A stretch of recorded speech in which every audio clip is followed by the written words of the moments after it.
आपकी first class है आज? ठीक है, गुड मॉर्निंग।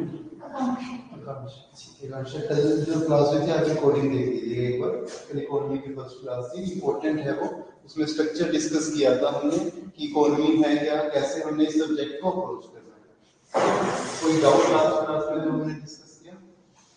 तो कल हमने देखा था सबसे पहले कि पढ़ना कैसे है, क्या पढ़ना है, सोर्सेज कौन से कवर करने हैं। ठीक है, उसके बाद हमने सब्जेक्ट को समझा था, इकोनॉमिक्स क्या होता है, इकोनॉमी क्या है। ठीक है, तो इकोनॉमिक्स क्या है, what is economics? Study of economic activities perform by economic actors. ठीक है, इकोनॉमिक एक्टिविटीज मींस और अगर डिफाइन करना है तो कैसे डिफाइन करेंगे?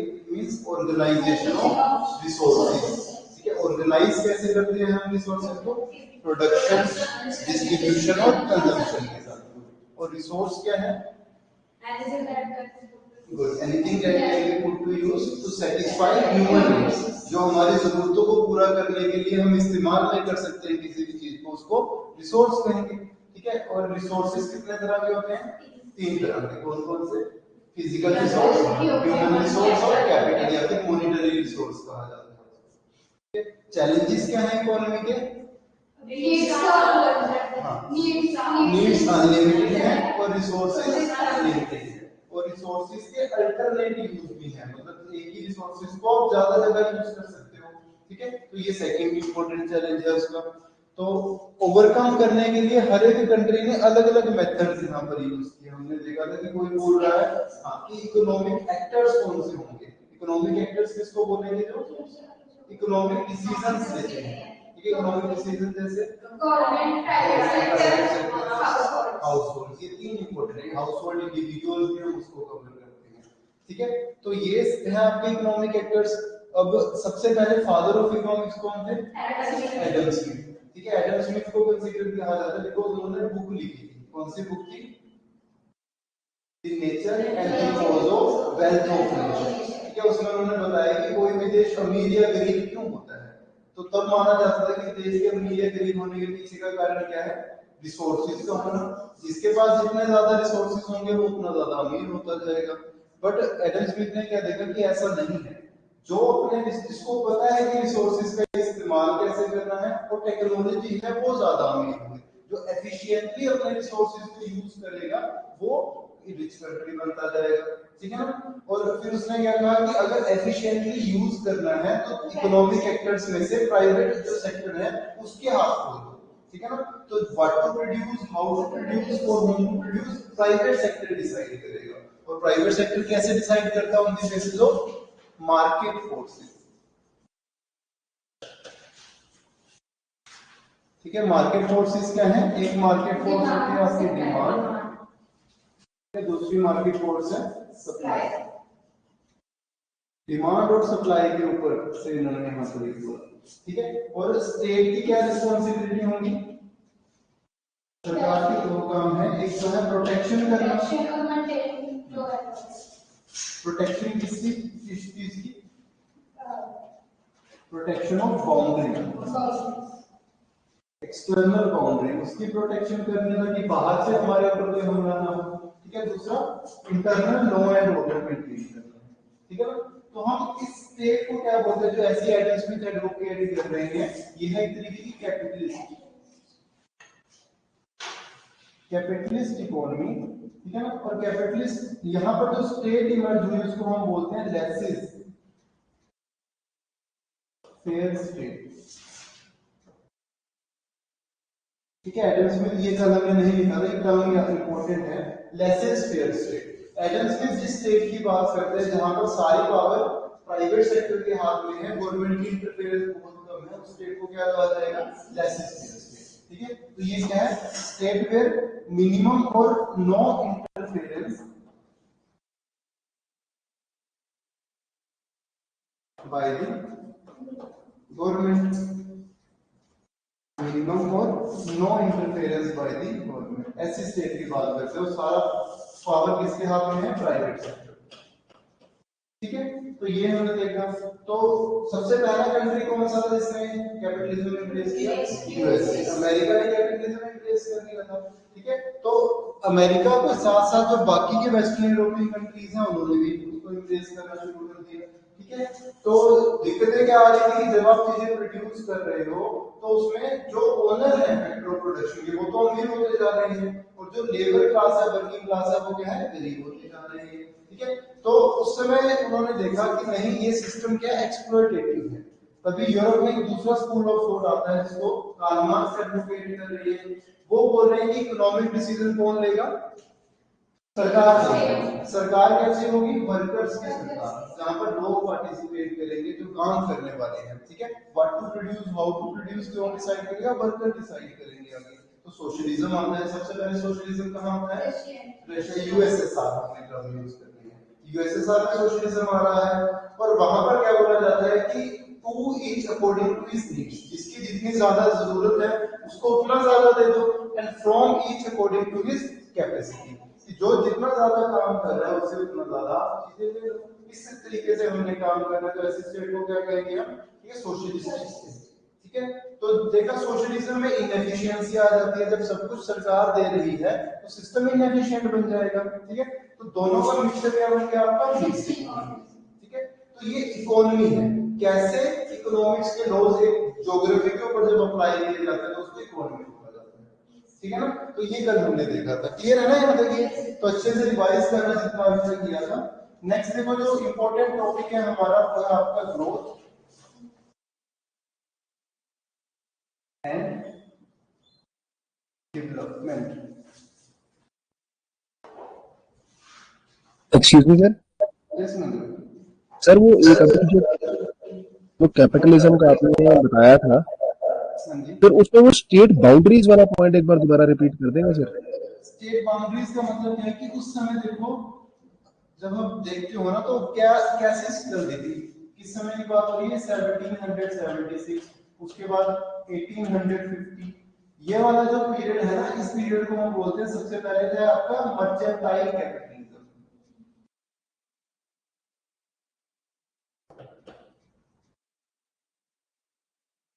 ये वर्ल्ड हिस्ट्री में वैसे हम पढ़ते हैं, मर्चेंटाइल कैपिटलिज्म मतलब ज्यादातर कंट्रीज क्या थे, मर्चेंट्स थे, ट्रेडर्स थे, ठीक है। ये ट्रेड करा करते थे, जो भी यूरोपियन कंट्रीज इंडिया में वो ट्रेड करने के लिए आते थे। ट्रेड का मतलब क्या है कि एक जगह से आपने गुड्स खरीदे और उसको दूसरी जगह के ऊपर आपने जो है वो बेच दिया, एक जगह से खरीद के दूसरी जगह पे बेच। तो ये मर्चेंटाइल कैपिटलिज्म है, इंडिया से जो है वो सामान खरीदते थे, रॉ मटेरियल, और उनको यूरोप की मार्केट में बेच देते थे, यूरोप से सामान खरीदा उसको ईस्ट में बेच दिया। तो ऐसा कैपिटलिज्म चल रहा था शुरू के पीरियड में, ठीक है। बट बाद में उन्होंने देखा कि ये उल्टा है, चीजें यहाँ पर बन रही है, जैसे इंडिया में स्पाइसेस बन रहे हैं, ठीक है, स्पाइसेस है, इनका ट्रेड हो रहा है, तो वहां प्रोड्यूस, ठीक है, वहां पर प्रोड्यूस हो रही है। तो इन्होंने क्या बोला कि ऐसा नहीं है, हमें क्या है, आज हम पढ़ेंगे इस चीज को भी आगे, अगर हमें प्रोडक्शन इंक्रीज करनी है ना तो हमारे यहाँ पर प्रोडक्शन होती है।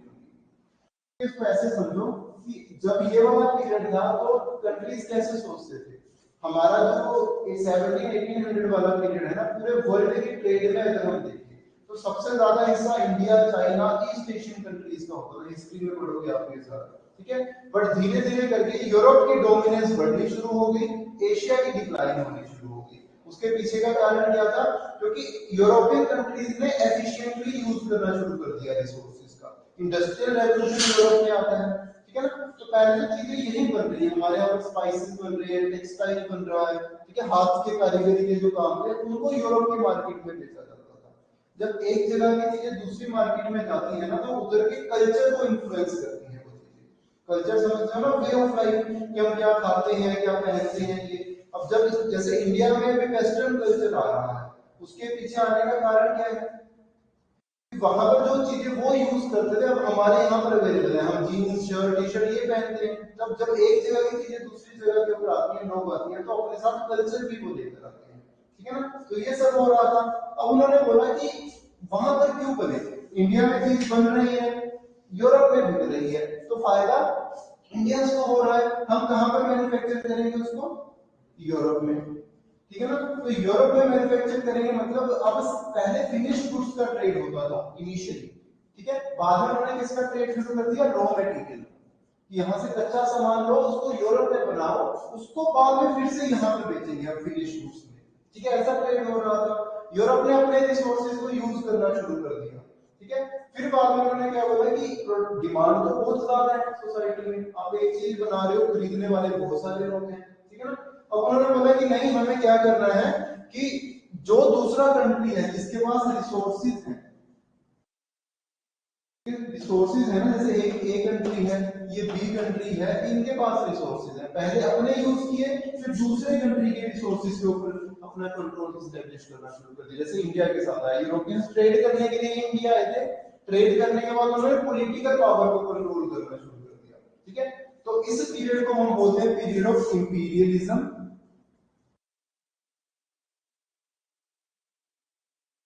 And colonialism. Period of imperialism और कोलोनियलिज्म, जब एक ज्यादा powerful country less powerful country के रिसोर्सेज को कंट्रोल करने के लिए, ठीक है, उसको अपना गुलाम बना रहा था। तो अब अगर आपको प्रोटेक्शन करनी है, तो प्रोटेक्शन करने के लिए कौन चाहिए?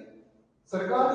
प्राइवेट सेक्टर का काम तो क्या है? प्रोडक्शन करना। तो ये उन्होंने यहाँ पे बोला कि कैपिटलिज्म में जब तक प्राइवेट सेक्टर, जब तक आपकी एक्सटर्नल बाउंड्रीज सिक्योर नहीं है, तब तक अंदर प्राइवेट सेक्टर जो है वो अच्छे से काम नहीं कर सकता। अगर कोई और कंट्री आपके ऊपर अटैक कर रहा है और आपकी सोवरेनिटी, टेरिटोरियल इंटीग्रिटी को वायलेट करता है, तो प्रोडक्शन नहीं हो पाएगी। तो ये सरकार की जिम्मेवारी है कि सरकार ये सिक्योरिटी प्रोवाइड करे। और क्या बनाना है, कैसे बनाना है, वो कौन डिसाइड करेगा? Private sector. जो लोग मांग करेंगे वो आप बनाओगे और वो ही सप्लाई किया जाएगा, ठीक है। क्लियर है ना? Yes sir. ये तो देन आज हम देखो स्टार्ट करना है आपका चैप्टर ग्रोथ एंड डेवलपमेंट, ठीक है। अब ये जो चैप्टर है थोड़ा लंबा चैप्टर है, काफी सारी चीजें हमने इसमें पढ़नी है और इम्पोर्टेंट भी है ये चैप्टर। सिर्फ प्रीलिम्स नहीं, मेन पॉइंट ऑफ व्यू से ज्यादा इम्पोर्टेंट है। हर साल एक या दो क्वेश्चन इसमें से सीधे मेंस में आते हैं, मतलब 25 से 30 नंबर के क्वेश्चन आपके इसमें से आएंगे ही आएंगे इस पार्ट में से। और प्रीलिम्स में भी एक दो क्वेश्चन इसमें से देखने को मिलता है आपका इंडेक्स से रिलेटेड, और इकोनॉमी को समझने के लिए भी काफी जरूरी है, तो ध्यान से चीजें समझनी है, ठीक है ना। अब देखो कल हमने देखा था कि जब भी हम चीजें प्रोड्यूस करते हैं, ठीक है, प्रोडक्शन आपने करनी है, प्रोडक्शन करने के लिए कुछ फैक्टर्स इंक्लूडेड होते हैं, जिसको हम बोलते हैं फैक्टर्स ऑफ प्रोडक्शन, ठीक है। फैक्टर्स ऑफ प्रोडक्शन कौन कौन से हैं? फैक्टर्स ऑफ प्रोडक्शन सबसे पहला land, second labour, third capital, ठीक है, फोर्थ है आपका अनइम्प्लॉयमेंट।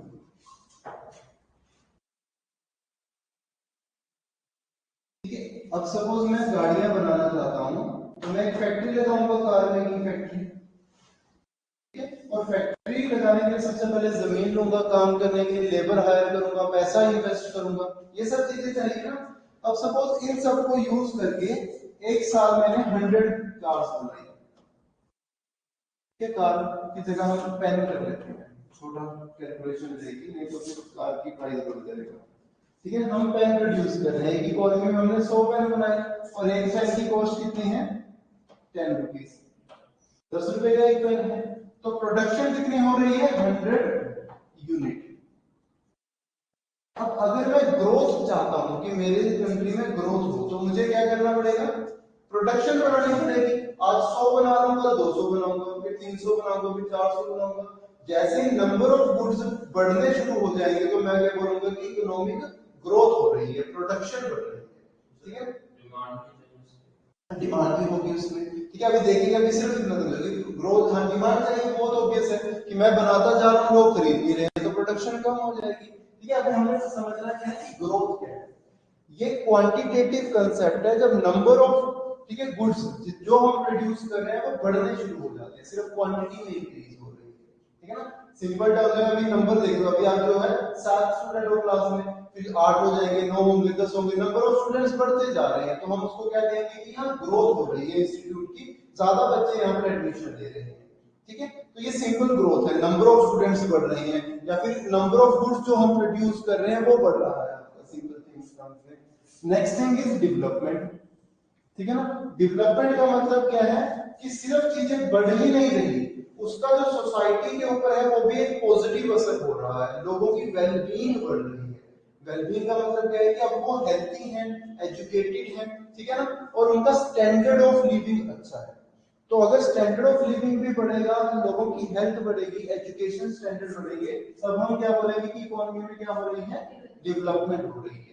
तो ग्रोथ क्या है, सिर्फ एक क्वांटिटेटिव कांसेप्ट है जिसमें सिर्फ क्वांटिटी बढ़ती है इस तरीके से, ठीक है ना। तो अगर कोई बोल रहा है कि आपको ग्रोथ चाहिए या डेवलपमेंट चाहिए, तो क्या चाहिए, डेवलपमेंट। बिकॉज ग्रोथ क्या, रोज आप आ रहे हैं, 6 महीने से क्लासेस लगा रहे हो, तो नंबर ऑफ डेज की क्या हो रही है, ग्रोथ, ठीक है। हर दिन एक ग्रोथ हो रही है, क्या 6 महीने 7 महीने 8 महीने 1 साल से ग्रोथ हो रही है, बट आपने सीखा क्या पिछले 6 महीने, वो क्या बताएगा, डेवलपमेंट, कि हाँ इकोनॉमी हो गई या पॉलिटी हो गई, हिस्ट्री होगी, तो ये डेवलपमेंट है। जितनी ज्यादा डेवलपमेंट होगी उतना ज्यादा आप अपने पेपर को आसानी से क्रॉस करते जाओगे। तो सिर्फ ग्रोथ इंपॉर्टेंट नहीं है, या फिर आप अपने पढ़ने के ऊपर भी दे देते हो कि पहले 2 घंटे पढ़ रहा हूँ, 3 4 5 अब मैं 8 घंटे तक पढ़ना स्टार्ट कर दिया, बट पढ़कर सीखा क्या, सिर्फ किताब लेके बैठा है, वो ग्रोथ थोड़ी है। नंबर ऑफ बार्स तो पढ़ गए, पर सीखा क्या, वो डेवलपमेंट है उस तरीके से, ठीक है ना। तो सिर्फ क्वांटिटी की अगर बात की जाए तो उसको क्या कहेंगे, ग्रोथ। क्वांटिटी के साथ जब क्वालिटी भी बढ़ रही है तो वो क्या है, डेवलपमेंट, ठीक है।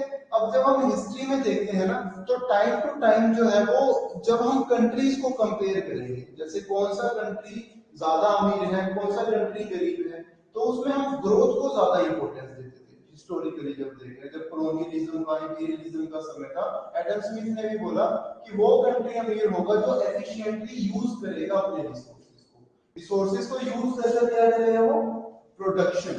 तो जो जितनी ज्यादा प्रोडक्शन करेगा उतनी ज्यादा उस देश की क्या होगी, ग्रोथ होगी, ठीक है ना। अब ग्रोथ को मेजर करने के लिए इकोनॉमिक्स में जो पैरामीटर होता है वो क्या है आपका, जीडीपी।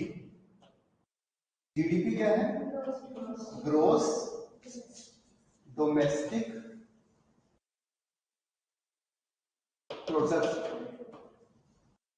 ठीक है, ग्रोस डोमेस्टिक प्रोडक्ट। अब एक देश की ग्रोथ कितनी हो रही है वो हम कैसे चेक करेंगे, उसकी जीडीपी के साथ चेक करेंगे। अभी सिर्फ एक डेफिनेशन लिखो, इसको डिटेल में पढ़ेंगे। जीडीपी वाला कांसेप्ट क्या है, जीडीपी है क्या, it is the monetary value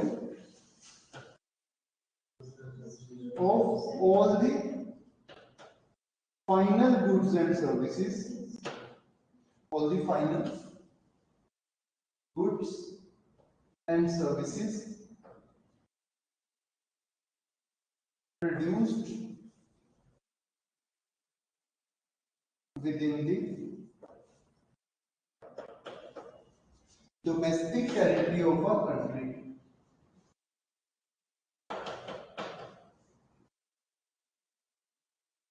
Domestic territory of a country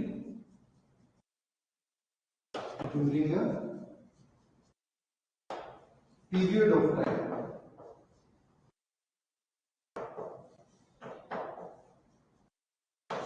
ठीक है, ग्रोस डोमेस्टिक प्रोडक्ट ये is the monetary value of all the final goods and services produced with in the domestic territory of a country over a period of time. इसको detail में हम अगली class में समझेंगे कि होता क्या है जीडीपी।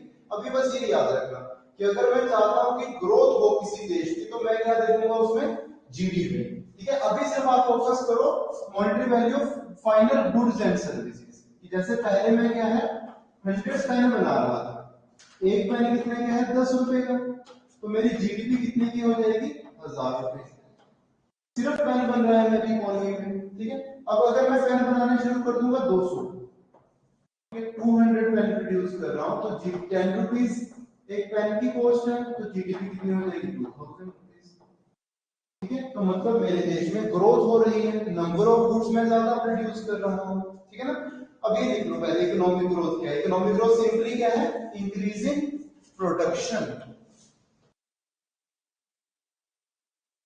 जब प्रोडक्शन बढ़ी, सिर्फ उसको हम इकोनॉमिक ग्रोथ बोलेंगे, ठीक है। लिख लो इकोनॉमिक ग्रोथ क्या है। Economic growth means it refers to the process of economic growth refers to the process of increase in production of goods and services. Economic growth refers to the process of increase in production of goods and services in an economy. Increase in production of goods and services in an economy over a long period of time.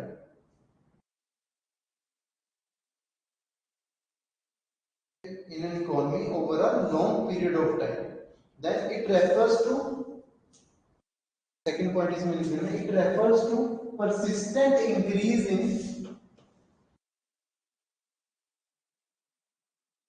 refers to persistent increase in real GDP or real per capita income.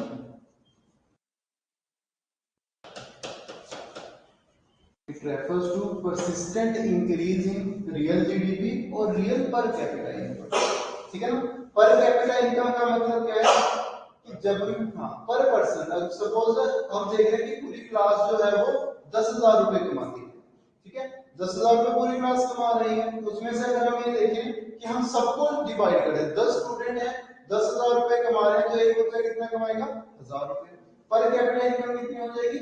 1000 rupees per person, तो वो है। तो अगर पूरा देश 20,000 कमाना शुरू कर दे तो पर कैपिटा इनकम कितनी हो जाएगी? 10 लोग हैं देश में, 2,000 रुपए। पूरा 30,000 कमाना शुरू कर दे, 3,000 रुपए। तो जैसे जीडीपी बढ़ती है तो पर कैपिटा इनकम भी बढ़ जाती है, बिकॉज हम जीडीपी को पूरी पॉपुलेशन के साथ डिवाइड कर देते हैं। इसको पढ़ेंगे हम आगे कंसेप्ट को, ठीक है। तो अभी सिर्फ ये समझना है कि अगर आपसे पूछा जाए इकोनॉमिक ग्रोथ क्या है, इकोनॉमिक ग्रोथ क्या है? Simply increasing production. किस चीज की प्रोडक्शन? गुड्स और सर्विसेज की। कितने आप प्रोड्यूस करते हो, जितने ज्यादा प्रोड्यूस करते जाओगे उतनी ज्यादा ग्रोथ होगी। और अगर मेजर करना है तो दो पैरामीटर से मेजर कर सकते हो, रियल जीडीपी कितनी बढ़ रही है और रियल पर कैपिटा इनकम कितनी बढ़ रही है। ये भी टर्म हम आगे पढ़ेंगे, रियल का मतलब क्या है, ठीक है।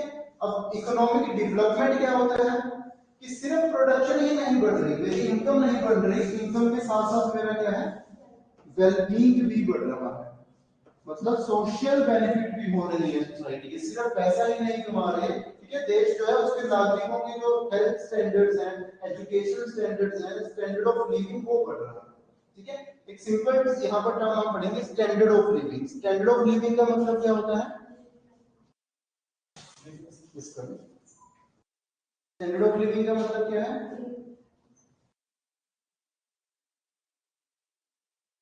Standard of living means access to basic amenities या access to material things. Material things का मतलब क्या होता है कि अब देखो जैसे ही मेरी इनकम बढ़ेगी तो एक्सेस टू मटेरियल थिंग्स बढ़ना शुरू हो जाती है। गुड परविंदर सिंह, ओके, ठीक है, आज फर्स्ट क्लास है आपकी जी, ठीक है, बैठिए आराम से, ठीक है। अब देखो स्टैंडर्ड ऑफ लिविंग का मतलब क्या होता है कि जैसे एक्सेस टू मटेरियल थिंग्स, है ना। अब सपोज मेरी इनकम कम है, 5,000 रुपए की कोई पर्सन है, उसकी इनकम 5,000 रुपए है, तो वो अपने काम पर कैसे जाते हैं? पैदल जा रहे हैं या ऑटो में जा रहे हैं, उसकी इनकम 15,000 हो जाती है, ठीक है। अब उसने क्या कर लिया? बाइक खरीदी, इनकम बढ़कर कितनी हो गई? 30,000 रुपए। अब उसने क्या है? अच्छी बाइक खरीदी, पहले पुरानी ली थी, अब नया मॉडल करवा लिया, इनकम बढ़ रही है, अब किस्तें पे कर देंगे, 50,000 इनकम होगी तो शायद गाड़ी खरीद लेगा, हमने पहले भी एग्जांपल देखा है ना, ठीक है। तो ये क्या? स्टैंडर्ड ऑफ लिविंग बढ़ रहा है, मतलब एक्सेस टू मटेरियल थिंग्स। पहले जब 5,000 इनकम थी तो उसके पास कुछ नहीं था, 5 से 15,000 हुई तो साइकिल आ गया, 15 से 20 हुई बाइक आ गई, 20 से 50 हुई गाड़ी आ गई, ठीक है ना। तो जैसे जैसे आमदन बढ़ी उसका स्टैंडर्ड ऑफ लिविंग बढ़ना शुरू हो गया, ठीक है। तो जब स्टैंडर्ड ऑफ लिविंग बढ़ता है तो हम क्या बोल रहे हैं कि हमारे यहाँ क्या हो रही है? डेवलपमेंट, ठीक है। तो डेवलपमेंट के 3 पैरामीटर्स हैं, एक है हेल्थ, दूसरा होता है एजुकेशन और तीसरा क्या है? स्टैंडर्ड ऑफ लिविंग, ठीक है। इकोनॉमिक ग्रोथ क्या है? सिंपली हमने क्या देखा? ग्रोथ मींस इंक्रीजिंग प्रोडक्शन, कि जब प्रोडक्शन बढ़ेगी, कितने चीजें आप बना रहे हो वो बढ़ेगी तो उसको ग्रोथ बोला जाएगा। अब ग्रोथ के साथ साथ जब, ठीक है, लोगों की वेलबींग भी बढ़ रही है, ठीक है, वेलबींग कैसे मेजर करेंगे? थ्रू दीज 3 पैरामीटर्स, ठीक है, health, education and standard of living. तब हम क्या बोलेंगे कि सोसाइटी में क्या हो रही है, डेवलपमेंट आ रही है। तो ज्यादा बेहतर कौन सा है दोनों में से, डेवलपमेंट। ठीक है ना, लिख लो, economic development means, economic development means the process of economic growth, the process of economic growth, the process of economic growth which is accompanied by, the process of economic growth which is accompanied by improvement in the well-being of the people, the process of economic growth which is accompanied by improvement in the well-being of the people.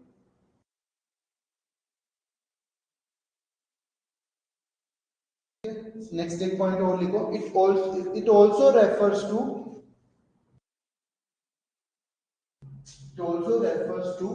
the progressive changes,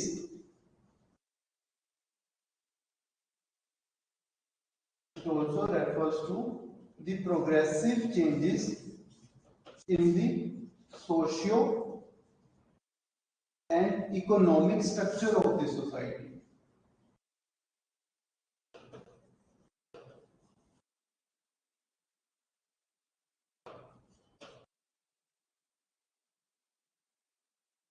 It also refers to the progressive changes in the socio and economic structure of the society. कि society का जो social economic structure है, जब उसमें progressive changes आती हैं तब हम उसको इकोनॉमिक डेवलपमेंट बोलते हैं।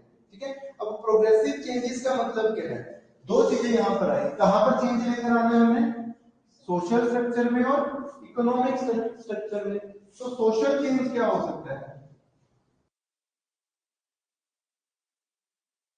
सोशल चेंज क्या होता है, चेंज का मतलब क्या है कि जो पहले हो रहा था अब आगे फ्यूचर में हमने उसको नहीं होने देना। जैसे सपोज अगर हम देखते हैं कि जब अंग्रेज देश को छोड़कर गए थे तब भारत में बहुत ज्यादा गरीबी, ठीक है ना, गरीबी थी क्योंकि उन्होंने, हमने अभी पीछे पढ़ा था कि उन्होंने एक्सप्लॉइट किया इंडिया के रिसोर्सेज को, यूरोप की डेवलपमेंट के लिए यूज किया, यहाँ से रॉ मटेरियल लेकर जाते थे, प्रोडक्शन यूरोप में हो रही थी, तो जहां चीजें प्रोड्यूस होंगी वो कंट्री को ज्यादा इकोनॉमिक बेनिफिट होगा। तो there were poverty in India, there was poverty in India. तो अगर हम बोल रहे हैं कि इंडिया में डेवलपमेंट हो रही है तो इसका इंपैक्ट क्या होगा कि हमारे यहाँ पर रिडक्शन इन पॉवर्टी, हमारे यहाँ पर अगर गरीबी कम हो जाती है, रिड्यूसिंग पॉवर्टी, तो मतलब सोशल चेंज है। 1947 में number of poors in India were higher, ठीक है, if in 2022 poverty, number of person below poverty line को कम हो जाते हैं तो हम बोलेंगे कि हाँ सोशल चेंज आया सोसाइटी में। और इससे बेसिकली क्या है आपकी, ठीक है, प्रोडक्शन बढ़ी, प्रोडक्शन से सोशल वेलबींग बढ़नी शुरू हो गई। ठीक है, देन एक और सोशल चेंज होता है access to basic amenities, access to basic amenities. Okay, basic amenities means food, clothes, shelter, के अलावा हेल्थ, एजुकेशन, ये भी आप लिख सकते हो। तो अब ये बेसिक चीजें हैं, ठीक है। तो क्या ये एक्सेस बढ़ा बेसिक अमेनिटीज का, 47 से लेकर आज तक अगर आप देखते हो, क्या लोगों को फूड, क्लोथ, शेल्टर पहले नहीं मिलता था क्योंकि पॉवर्टी ज्यादा थी, एक्सेस टू फूड कम था। सरकार ने एफर्ट्स किए, कुछ ऐसे ही काम किए जैसे पीडीएस सिस्टम, ठीक है, वेलफेयर स्कीम्स लेकर आए जिससे एक्सेस बढ़ गया, आवास योजना से घर बनने शुरू हो गए, तो अभी इसी सिस्टम से फूड अवेलेबिलिटी होनी शुरू हो गई। तो ये progressive. Excuse me sir, sir एक चीज पूछनी थी, लाइक हम ये सोशल चेंजेस की बात कर रहे हैं, हम बोल रहे हैं sir health, education, food. Sir food में हम कैसे इसको डिफाइन करते हैं सर, लाइक हम बोलते हैं 2 वक्त की रोटी, 3 वक्त की रोटी। एजुकेशन में हम क्या बोलते हैं सर, पहली 5वीं क्लास तक, 10th क्लास तक, उसको कैसे डिफाइन करते हैं सर? थोड़ा सा होल्ड करो, मुझे सब डाउट्स क्लियर हो जाएंगे। ठीक है। हम टॉपिक ये कर रहे हैं ना, ये प्रोग्रेसिव है, अभी हम सिर्फ डेवलपमेंट समझ रहे हैं। जब हम देखेंगे how to measure development, human development index है हमारा, उसमें एजुकेशन को मेजर किया जाता है। एजुकेशन के 2 तरीके हैं, एक तो आप या तो लिटरेसी रेट को मेजर कर दो। लिटरेट किसको हम बोलते हैं, एक ऐसा व्यक्ति जो अपना नाम किसी भी भाषा में लिखकर उसको पढ़ ले, ठीक है, any person who can read or write his name in any language is considered as literate in India। तो number of literate in India is 75%, around 74-75% people literate है, ठीक है। बट पहले ये कंसीडर किया जाता था कि हाँ एजुकेटेड है या नहीं है इंडिया, सोशल चेंजेस हुए, अगर लिटरेट बढ़ रहे हैं तो हाँ सोशल चेंज हो रहा था।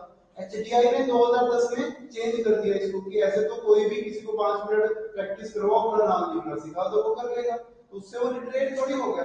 उन्होंने बोला दो चीजें देखो, एक तो स्कूल इनरोलमेंट रेशियो, ठीक है, कि कितने समय तक आप स्कूल में सिस्टम में रह रहे हो, कितने साल आपने बेसिक एजुकेशन को दी है, तो ये टाइम टू टाइम चेंजेस आ रहे हैं। पहले थोड़ा सा बेसिक समझो, उसके बाद हम देखेंगे कि आगे कैसे सोशल चेंज आप मेजर करते हो, ठीक है। अभी सिर्फ हमने क्या समझना है कि ग्रोथ और डेवलपमेंट में क्या फर्क है। जब हम मेजरमेंट देखेंगे तब हम ये कंसेप्ट क्लियर करेंगे। थोड़ा सा वेट करो, जब टॉपिक कंप्लीट होगा तब सारे डाउट्स क्लियर हो जाएंगे, ठीक है। तो then next thing is access to basic amenities. जितना ज्यादा एक्सेस बढ़ता जाएगा उतने ज्यादा सोशल चेंजेस आपकी सोसाइटी में आ रहे हैं, ठीक है। Health parameters, education and standard of living अगर बढ़ रहा है तो भी हम बोलेंगे सोसाइटी में सोशल चेंज आ रही है। देन इकोनॉमिक चेंज क्या होता है? इकोनॉमिक चेंज का मतलब क्या है कि इकोनॉमी कैसी है आपकी, ठीक है, इकोनॉमिक चेंजेस, ठीक है। Weightage of economy, like earlier Indian economy was agrarian, ठीक है। आज भी हम बोलते हैं India is an agriculture based economy. ज्यादातर लोग जो है हमारे वो अभी भी एग्रीकल्चर सेक्टर के ऊपर डिपेंडेंट है, ठीक है। और समय के साथ हम क्या कर रहे हैं, चेंज लेकर आ रहे हैं इकोनॉमिक स्ट्रक्चर में। हम चाहते हैं कि एग्रीकल्चर से लोग जो है वो इंडस्ट्री में शिफ्ट करें, और इंडस्ट्री से फिर सर्विस सेक्टर में। तो ये इकोनॉमिक चेंजेस हैं सोसाइटी में। अगर आज भी आपकी majority more than 50% population agriculture के ऊपर डिपेंडेंट है, तो क्या एग्रीकल्चर इतने लोगों को रोजगार दे पाएगा? अगर दे पा रहा है तो क्या ऐसा रोजगार दे पाएगा जिससे उनका स्टैंडर्ड ऑफ लिविंग बढ़ जाए? Standard of living means access to basic things, ये होता है किस कल्चर, ठीक है। Standard of living means access to material things. जैसे अगर एग्रीकल्चर इनकम आपकी कम है, आप साल में 1 लाख रुपए 1.5 लाख रुपए कमाते हो, मतलब महीने का कितना हो गया, 10,000 रुपए, ठीक है। वो कितना बढ़ जाएगा? 1 लाख से 1,10,000, 1,20,000 हो जाएगा, 2 लाख तक चला जाएगा। जब आप इंडस्ट्री में काम करते हो तो आपने प्रोडक्शन बढ़ाई, मल्टीपल टाइम्स जो है वो आपकी इनकम बढ़ती है, आमदन बढ़नी शुरू हो जाएगी, तो स्टैंडर्ड ऑफ लिविंग बढ़ जाएगा। तो अगर एग्रीकल्चर बेस्ड इकोनॉमी होगी तो वो लेस एडवांटेजेस हैं, और अगर इंडस्ट्री और social service sector based economy होगी तो ज्यादा है। तो अगर समय के साथ ये चेंजेस आ रहे हैं तो हम क्या बोलेंगे कि इकोनॉमिक डेवलपमेंट हो रही है, सिर्फ प्रोडक्शन ही नहीं बढ़ रही। बिकॉज जीडीपी में हम अगर बोलेंगे इंडिया की व्हीट की प्रोडक्शन बढ़ गई तो भी जीडीपी बढ़ जाएगी। जीडीपी में क्या है, total monetary value of all the final goods and services. तो चाहे मैं व्हीट प्रोड्यूस कर रहा हूं तो भी जीडीपी बढ़ जाएगी, अगर मैं गाड़ियां बना रहा हूं तो भी जीडीपी बढ़ जाएगी, अगर मैं सर्विसेज दे रहा हूं, ठीक है, ज्यादा लोगों को बीपीओ केपीओ से बढ़े तो भी जीडीपी बढ़ जाएगी। बट ज्यादा बेहतर कौन सा है कि अगर इन चीजों के साथ बढ़ाया जाए तो ज्यादा जल्दी बढ़ेगी और ज्यादा लोगों को रोजगार भी दे पाएगी। ये हम पढ़ेंगे आगे कि इंडिया में क्या हो रहा है, तो इसको हम क्या बोलते हैं, डेवलपमेंट। नेक्स्ट इज, अब दो चीजें हैं, एक टर्म होती है आपकी प्रोडक्शन, एक होता है प्रोडक्टिविटी,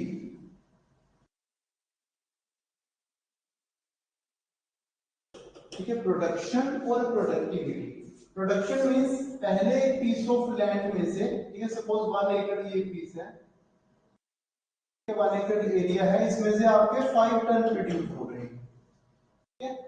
बाद में मैंने क्या कर दिया, ज्यादा एरिया को कवर कर लिया और 10 टन प्रोड्यूस करने शुरू कर दिए, तो प्रोडक्शन बढ़ रही है 5 से 10। प्रोडक्टिविटी का मतलब क्या है, इसी एरिया में से अब मैं जो है 10 टन प्रोड्यूस कर दूंगा, तो मेरी क्या बढ़ जाएगी, प्रोडक्टिविटी बढ़ जाएगी, ठीक है। प्रोडक्शन मींस कि ज्यादा चीजें मैं प्रोड्यूस कर रहा हूं, चाहे रिसोर्सेज ज्यादा यूटिलाइज कर रहा हूं, तो प्रोडक्शन बढ़ रही है, ठीक है। मतलब आप 10 घंटे पढ़ रहे हो तो प्रोडक्शन बढ़ा दी आपने उसकी। जब आप 3 घंटे पढ़कर ही वही सारी चीजें कवर कर दोगे तो टाइम टू टाइम आपकी प्रोडक्टिविटी बढ़ जाएगी। शुरू के समय में 10 घंटों में उतना कवर कर पाओगे, अगले समय में क्या है, कम समय में ज्यादा कवर कर पाओगे रिवीजन के साथ, तो प्रोडक्टिविटी बढ़ जाती है।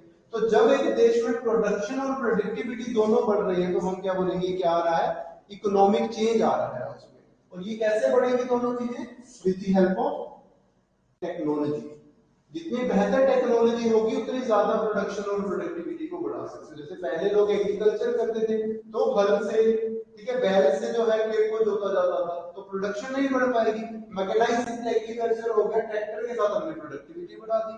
पर पर्सन पहले खेत में ज्यादा लोग काम कर रहे हैं, अभी एक ही आदमी खेत में काम कर सकता है, तो वो प्रोडक्शन के ऊपर इम्पैक्ट यहाँ पर पड़ रहा है। तो ये ठीक है, एक बार रीड करो, दोनों चीजें कंपेयर करना है अभी हमने कि ग्रोथ क्या है, डेवलपमेंट क्या है। इकोनॉमिक ग्रोथ क्या है, सिंपली इंक्रीजिंग प्रोडक्शन, ठीक है, और कैसे production means production of goods and services in an economy. कुछ भी आप बढ़ा रहे हो वो बढ़ रहा है आगे, तो वो ग्रोथ है। डेवलपमेंट मींस प्रोडक्शन के साथ साथ वेलबीइंग भी बढ़ रहा है, वेलबीइंग के साथ साथ सोसाइटी में प्रोग्रेसिव चेंज आ रही है। प्रोग्रेसिव चेंज कहाँ आ रहे हैं, सोसाइटी, सोशल चेंज और इकोनॉमी में भी चेंज आ रहे हैं। सोशल चेंज मींस गरीबी कम हो रही है, ठीक है, एक्सेस टू मटेरियल थिंग्स बढ़ रहा है, लोग ज्यादा हेल्दी और एजुकेटेड हो रहे हैं, तो ये मींस सोशल चेंज है। तो मींस कंट्री में डेवलपमेंट आ रही है। Economic change means now your economy, उसमें एग्रीकल्चर की कंट्रीब्यूशन कम है, इंडस्ट्री और सर्विस की कंट्रीब्यूशन बढ़ रही है नंबर वाइज, तो भी हम बोले इकोनॉमिक चेंज है। प्रोडक्टिव पर पर्सन प्रोडक्टिविटी, पर एकड़ प्रोडक्टिविटी बढ़ रही है, तो भी हम डेवलपमेंट होने के उसमें आ रहे हैं। तो ये ब्रॉडर कंसेप्ट है, ठीक है। सो एक लाइन लिख लो, ये तो डेफिनेशन होगी। अगर आपने कोई भी क्वेश्चन मेंस में इसके ऊपर आता है तो इन सेंटेंसेस के साथ डिफाइन करना है कि ग्रोथ ये है, डेवलपमेंट ये है, कर लोगे ना, ठीक है। देन अगर और ज्यादा डिटेल में पूछा जा रहा है तो डिफरेंशिएट को पूछते हैं, differentiate between economic growth as well as economic development। Economic growth क्या है और इकोनॉमिक डेवलपमेंट क्या है। Economic growth means increasing production, simply जब प्रोडक्शन बढ़ी तो क्या हुई, इकोनॉमिक ग्रोथ आ गई। Economic development means production plus wellbeing, ठीक है। सिर्फ प्रोडक्शन ही नहीं बढ़ी, प्रोडक्शन के साथ साथ लोगों की जो वेलबींग है वो भी इंप्रूव होनी शुरू हो गई है, तो हम इसको क्या कहेंगे, ठीक है, डेवलपमेंट हो रही है। सेकंड, ये क्या है, क्वांटिटेटिव कंसेप्ट है, ठीक है, it is a quantitative concept. Quantitative का मतलब क्या है, पहले ये भी समझना है कि हम नंबर की फॉर्म दे सकते हैं। क्वांटिफाई करना, मेजर करना आसान है ग्रोथ को, ठीक है। जैसे दिन आप मेजर कर रहे हो कि आज इकोनॉमी की सेकंड क्लास है, कल थर्ड होगी, फिर फोर्थ होगी, इस तरीके से क्वांटिफाई कर लिया ना उस बेसिस पे हमने, ठीक है। पेज आप लिख रहे हो, फर्स्ट पेज, सेकंड पेज, तो ग्रोथ को क्वांटिफाई करना आसान होता है। डेवलपमेंट का है एक क्वालिटेटिव कंसेप्ट है। क्वालिटेटिव मींस यहाँ क्वालिटी मैटर करती है। जैसे हमने यहाँ पर देखा था कि आप हेल्दी हो, हेल्दी तो सभी कंसीडर किए जाएंगे, हेल्दी हेल्थ की क्वालिटी कैसी है उसको हम देखेंगे। आप एजुकेटेड हो, किस लेवल की एजुकेशन आपके पास है, तो वो क्वालिटी हम देखेंगे। स्टैंडर्ड ऑफ लिविंग, ठीक है, क्वालिटी स्टैंडर्ड ऑफ लिविंग होना चाहिए ना, सिर्फ ये थोड़ी कि रोटी कपड़ा मकान मिल गया तो आपको स्टैंडर्ड ऑफ लिविंग बढ़ गया। अच्छा रोटी, अच्छे कपड़े पहनने, अच्छे मकान में रहना, तो स्टैंडर्ड ऑफ लिविंग बढ़ेगा। क्वालिटी मैटर्स, ठीक है ना। तो क्वालिटी को क्वांटिफाई करना मुश्किल है, ठीक है। इकोनॉमिस्ट कोशिश करते हैं कि किसी ना किसी तरीके से हम क्वांटिफाई कर लें, बट ये एक डिफिकल्ट टास्क है। आप एग्जैक्टली नंबर में मेजर नहीं कर सकते कि कितना है उसमें, ठीक है। जैसे एजुकेशन सिस्टम में भी हम बोलते हैं ना कि आपने बोल दिया कि 10th पढ़ा हुआ है तो वो शायद कम एजुकेटेड होगा, प्लस 2 कर लिया थोड़ा ज्यादा एजुकेटेड हो जाएगा, बीए कर लिया और एजुकेटेड हो जाएगा। अब हो सकता है कि एक ऐसा पर्सन है जो स्कूल में नहीं गया और उसको आपसे ज्यादा नॉलेज है। हमारे जो पेरेंट्स हैं जिनकी एजुकेशन का एकेडमिक एजुकेशन इतनी ज्यादा नहीं है, बट स्टिल उनके पास एक्सपीरियंस है, तो आप कैसे क्वांटिफाई कर सकते हो कि इसने 10th कर ली तो ये ज्यादा पढ़ा लिखा है, जिसने नहीं की वो कम पढ़ा लिखा है। क्वालिटेटिव है ना, तो इसलिए यहाँ पे इसको मुश्किल है मेजर करना, बट स्टिल इकोनॉमिस्ट ट्राई करते हैं। हम देखेंगे कि कैसे उन्होंने ये कोशिश की कर ली। सर अगर जीडीपी हम कहते हैं 7% है तो quantitative growth, GDP is a growth का कंसेप्ट इसमें ये देखना, ठीक है। एंड ग्रोथ जो है बेसिकली ये यूनिडायमेंशनल है,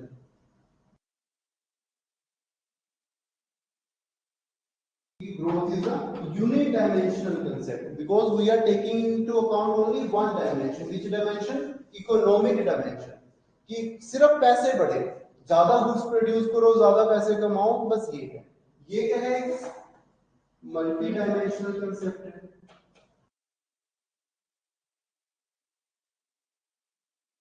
ठीक है, मल्टी डायमेंशनल मींस कि बहुत सारी health, education, standard of living, 3 dimensions तो यही होगी। इसके अलावा हैप्पीनेस, जेंडर इक्वालिटी, बहुत सारी डेवलपमेंट की डायमेंशन है। ठीक है, तो हम पढ़ेंगे आगे क्या क्या क्या डायमेंशन हो सकती है। तो ये मल्टी डायमेंशनल है। ग्रोथ सिर्फ यूनिक डायमेंशन है, जिसमें सिर्फ हम इकोनॉमिक डायमेंशन देखते हैं। प्रोडक्शन बढ़ी, इकोनॉमिक गेन हुआ, तो ग्रोथ हो रही है। उसके साथ सोशल वेलबींग हुई या ना ही हुई, वो हमें मैटर नहीं करता। ठीक है, तो ये डिफरेंशिएट करना आपने, इसमें सिर्फ प्रोडक्शन बढ़ रही है, उसमें प्रोडक्शन के साथ साथ वेलबींग भी बढ़ रही है। ये क्वांटिटेटिव कंसेप्ट है, because it is easy to quantify these terms. ये क्वालिटेटिव कंसेप्ट है। ये यूनिडायमेंशनल है, सिर्फ इकोनॉमिक डायमेंशन की बात करते हैं, वहां मल्टी डायमेंशनल है। ठीक है, देन ठीक है, it's a economic growth, it is a means to achieve certain objective। ठीक है, it's a means to obtain a certain objective। और डेवलपमेंट क्या है, it is end in itself, it is end in itself।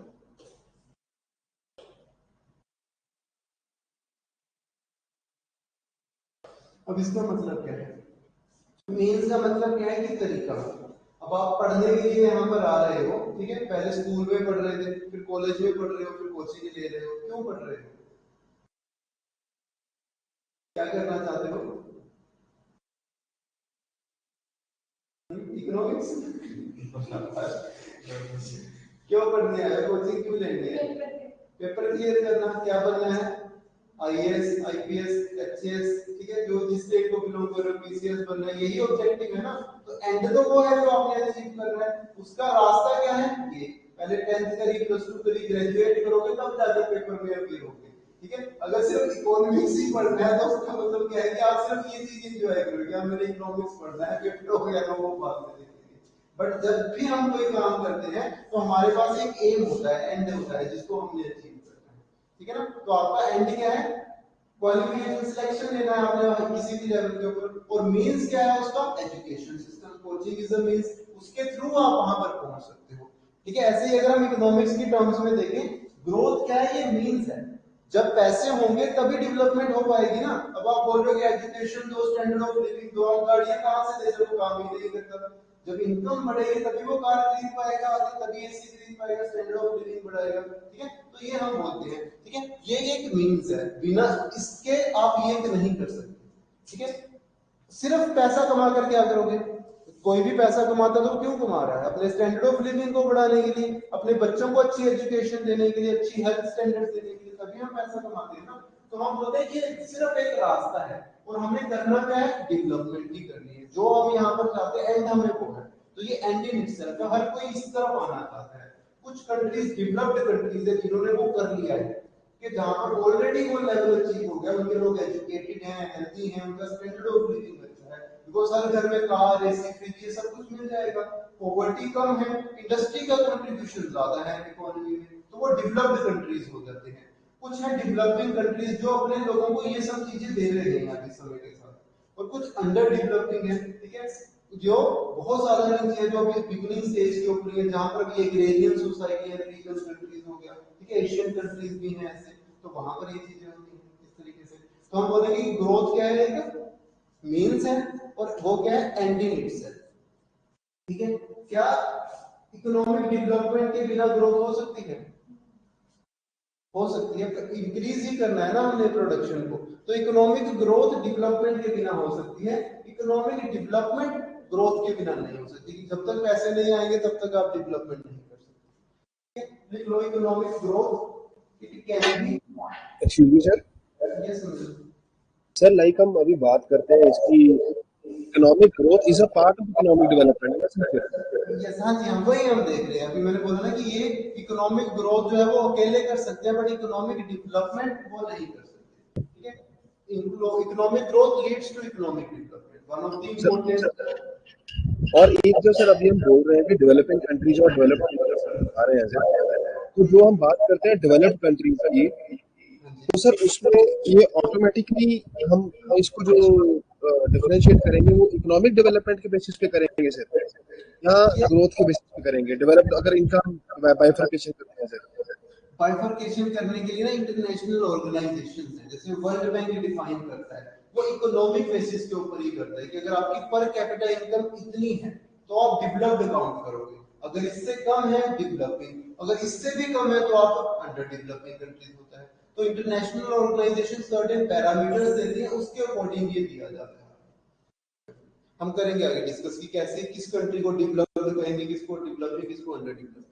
और sir एक हमने term word use किया service, जब हम बात कर रहे थे सर एग्रेरियन से हम शिफ्ट कर रहे हैं इंडस्ट्रीज और सर्विस, सर्विस को कैसे हम लोग डिफाइन करते हैं? सर्विस सेक्टर मींस जैसे अब आपके यहाँ पर केपीओ बीपीओ ये बढ़ रहे हैं, इंजीनियर्स बढ़ रहे हैं, engineers are providing services, doctors बढ़ रहे हैं, टीचर्स बढ़ रहे हैं, तो सर्विस सेक्टर होता है। सर्विस सेक्टर में देखो उन लोगों को जॉब दी जाती है जो हाईली स्किल्ड है, ठीक है ना। जैसे इंडिया में सर्विस सेक्टर अच्छा ग्रो करा, इंडस्ट्रियलाइजेशन नहीं आया, ठीक है। सर्विस सेक्टर में उनको दिया जाएगा जिनके सॉफ्ट स्किल्स अच्छे होते हैं, ठीक है, जो इंग्लिश बोल रहे हैं, पर्सनैलिटी अच्छी है, उनको वहां पर काम मिलेगा। जिनको टेक्निकल नॉलेज है उनको काम नहीं मिलेगा किस बेसिस के ऊपर। तो ऐसे हम बाइफरकेट करते हैं। एक होता है आपका प्राइमरी सेक्टर जो एग्रेरियन बेस्ड सेक्टर होता है, जहां पर आप डायरेक्टली रॉ मटेरियल्स के साथ जुड़कर काम करते हो, लैंड पे काम कर रहे हो, एग्रीकल्चर कर रहे हो, फिशिंग कर रहे हो, तो ये प्राइमरी सेक्टर है। सेकेंडरी सेक्टर में आप क्या करते हो कि जो प्राइमरी सेक्टर से चीजें निकली हुई हैं उसको और बेहतर बनाते हो। जैसे आपने व्हीट को फ्लोर में कन्वर्ट करिए, उसके ब्रेड बना दिए, तो फिर मैन्युफैक्चरिंग में आ गया। आयरन एक्सट्रैक्ट किया, उससे कार बना दी, ठीक है। जब माइनिंग कर रहे हो तो वो क्या है, प्राइमरी सेक्टर। गाड़ी बना दी तो क्या है, सेकेंडरी सेक्टर। उसकी सर्विस प्रोवाइड कर रहे हैं जो केयर वाले, तो वो टर्शरी सेक्टर है, ठीक है ना। तो इस तरीके से डिवाइड करते हैं इसको, क्लियर। देन लिख लो, economic growth can be achieved, economic growth can be achieved without economic development. Economic growth can be achieved without economic development. It can seldom be achieved. Can seldom be achieved without economic growth. Seldom का मतलब क्या होता है कि ज्यादातर तो नहीं होती है, बट हो सकती है। ऐसा नहीं कि हो ही नहीं सकता, कि बिना इकोनॉमिक ग्रोथ के इकोनॉमिक डेवलपमेंट नहीं हो सकता। हो सकता है अगर हम यहाँ पर करें कि अगर सरकार सारी फैसिलिटीज प्रोवाइड कर दे आपको, तो इकोनॉमिक डेवलपमेंट हो जाएगी। स्टैंडर्ड ऑफ लिविंग ही बढ़ाना है ना, तो सरकार अगर बोलेगी किसी को टेंशन लेने की जरूरत नहीं है, कार चाहिए तो बोलो, ठीक है, देंगे आपको कार। पैसे जितने चाहिए सुबह फोन कर दिया करो सीएम को, इतने पैसे चाहिए, तो वो आपको दे रहे हैं। तो इकोनॉमिक डेवलपमेंट हो जाएगी, स्टैंडर्ड ऑफ लिविंग बढ़ जाएगा। इकोनॉमिक ग्रोथ चाहे कुछ लोग कर रहे हैं इस बेसिस पे, ठीक है ना। तो कभी कभी होता है, रेयरेस्ट ऑफ रेयर केसेस में, बट उसके भी चैलेंजेस हैं, बिकॉज ये प्रोसेस सस्टेनेबल नहीं है। हम पढ़ेंगे आगे सस्टेनेबल ग्रोथ क्या होती है, ठीक है। तो ये कुछ डिफरेंसेस हैं इकोनॉमिक ग्रोथ और इकोनॉमिक डेवलपमेंट में। Then there are certain indicators also, ठीक है। कैसे हमें पता चलेगा कि इंडिकेट कैसे होगा इकोनॉमिक ग्रोथ हो रही है या नहीं हो रही, ठीक है। इसके इंडिकेटर्स क्या है हमने पढ़ा, रियल जीडीपी और रियल पर कैपिटा इनकम। तो ये दो इंडिकेटर्स हैं इकोनॉमिक ग्रोथ के। जब ये बढ़ते हैं तो हम बोलेंगे प्रोडक्शन बढ़ रही है, और जब प्रोडक्शन बढ़ रही है तो इकोनॉमिक ग्रोथ हो रही है, ठीक है। इसके इंडिकेटर्स क्या है आपके, human development index, multi dimensional poverty index, ठीक है। ह्यूमन डेवलपमेंट इंडेक्स, वर्ल्ड ये आपका यूनाइटेड नेशन डेवलपमेंट प्रोग्राम इसको रिलीज करता है। Multi dimensional poverty index, global hunger index, world happiness report, etcetera. तो ऐसे जो इंडेक्सेस आते हैं वो इकोनॉमिक डेवलपमेंट को मेजर करने के लिए यूज होते हैं। हम डिटेल में पढ़ेंगे ये सारे इंडेक्सेस और क्या, ठीक है। तो ये कुछ इंडिकेटर्स हैं, एक बार जल्दी से रीड कर लो। ग्रोथ क्या है, डेवलपमेंट क्या है, और कैसे इसमें हमने डिफरेंशिएट करना है।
जीडीपी का मतलब होता है कि total monetary value of final goods and services produced in the economy.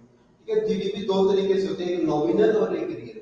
जब हम कांस्टेंट प्राइसेस के ऊपर जीडीपी को कैलकुलेट करते हैं तो उसको रियल जीडीपी कहेंगे, और जब करंट प्राइसेस में करेंगे तो डिटेल में करेंगे हमेशा आगे जब।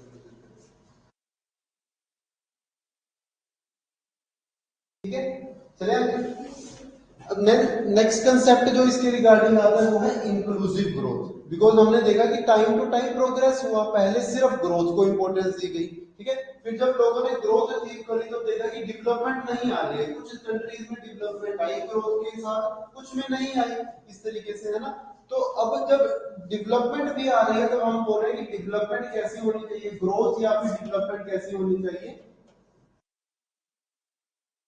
दोनों टर्म आप यूज कर सकते हो इसके, इंक्लूसिव ग्रोथ भी, इंक्लूसिव डेवलपमेंट भी। तो ये इंक्लूसिव होनी चाहिए। देखो दो टर्म्स होती हैं, एक होता है इंक्लूड और दूसरा क्या होता है एक्सक्लूड। इंक्लूड का मतलब क्या है कि हमने इंक्लूड कर लिया, तो जब हम ज्यादा से ज्यादा लोगों को ग्रोथ में इंक्लूड करेंगे, ग्रोथ का मतलब क्या है, बेसिकली यहां पर फोकस किसके ऊपर करना है, प्रोसेस के ऊपर। डेवलपमेंट क्या है, एक आउटकम है, आउटकम है ना, कि जो हमें अल्टीमेटली अचीव करना है। डेवलपमेंट सबने अचीव करनी है, कैसे डेवलपमेंट अचीव होगी, जब health, education, standard of living आपका बढ़ जाएगा। ठीक है, अब वो बढ़ कैसे रहा है, तरीका क्या है उसको बढ़ने का, प्रोसेस क्या है। अगर प्रोसेस आपका इंक्लूसिव होगा तब ये ग्रोथ और डेवलपमेंट ज्यादा अच्छी मानी जाएगी। अगर ये एक्सक्लूसिव होगा, मतलब कुछ लोग पार्टिसिपेट कर रहे हैं, जैसे हमने पर कैपिटा इनकम का एग्जांपल देखा, उसमें मैंने बताया कि 10 लोग क्लास में हैं, 10,000 रुपए कमा रहे हैं। ठीक है, तो हर एक बंदा कितना कमा रहा है, 1000 रुपए। बट अगर एक आदमी उनमें से 8,000 कमा रहा है, ठीक है, दो आदमी 8,000 कमा रहे हैं और बाकी के जो है 8 लोग जो है वो, ठीक है, 2,000 रुपए कमा रहे हैं, तो अभी पर कैपिटा इनकम क्या हो गई, अनइक्वल हो गई। ठीक है, दो लोग जो है वो 4,000 रुपए कमाकर ज्यादा कंट्रीब्यूट कर रहे हैं, बाकी के 8 लोग सिर्फ 2,000 रुपए ही कमा पा रहे हैं।